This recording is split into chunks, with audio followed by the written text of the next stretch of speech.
قسما بالله محد سمعه. يعني انا بعمل الفيديو دلوقتي واعمل لك عرض، قسما بالله ما هصدقه غير في حاله واحده، لما انت تيجي تشتري وانا اخد منك فلوس وما ارجعش في كلامي من الاخر وابقى عايل. يعني هو ايه بقى؟ جايب لك الستاره القطيفه الخفيفه المتر ونص ب 2 ونص.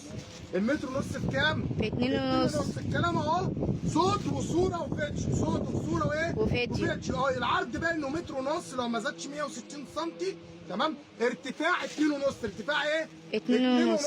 قطيفه، ستاره قطيفه.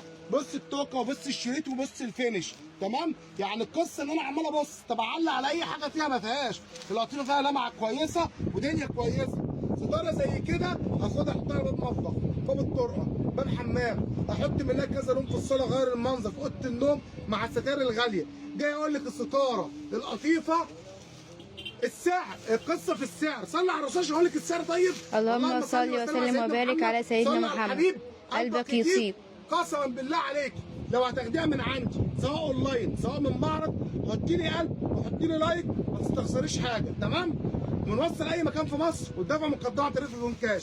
الكميه في الستاره دي محدوده. الكميه ايه؟ محدوده. بصي السعر اللي هقوله انا مش عارفه حق القماش ولا حق المصنع اللي طلع ولا حق التاجر اللي باع ولا حق اللي جاب الشريط ولا حق التوك ولا حق الخياطه. انا عمال افكر فيها، تمام؟ مش لاقي لها ايه؟ مبرر. مش لاقي لها ايه؟ مبرر. انت عمال تتكلم كتير كتير كتير وكلت دماغنا، وفي الاخر السعر هقول لك عليه. هقول لك على السعر ده. هات سكرين تيجي تاخد السعر. بص النبيتي وجماله وحلاوته.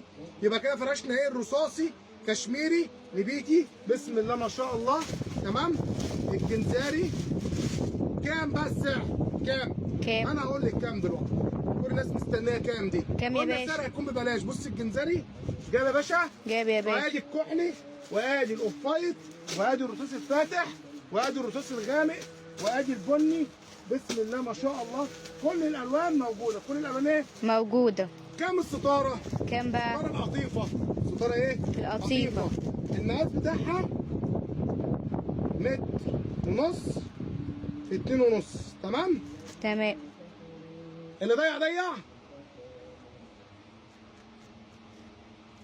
99 جنيه يا بلاش. والله العظيم زي ما بقول لك الستاره اللي انا فردتها المتر ونص في 2 ونص القطيفه المتفنشه والنظيفه دي 99 جنيه. بكام؟ 99 جنيه. 99 جنيه ده ارخص سعر في مصر. بقول لك دلوقتي قطعت 2 متر ونص قماش النهارده. متر القماش ده لو قال لي ب 50 جنيه القطيفه هتجيب 2 متر ونص قماش ب 125 جنيه، وهتجيب متر ونص شيت وتفصلهم ب 50 جنيه دي 175 جنيه. ده غير وجع الدماغ والموال. ده انا هاخدها احطها على الارض، ده انا هاخدها الخطه بيها هلبسها كوفيه. 99 جنيه دي مش فلوس، بجميع الاشكال وجميع الالوان اللطيفه والخفيفه 99 جنيه. صلي على الرسول وحط لايك ودعوا ربنا يسترها معانا.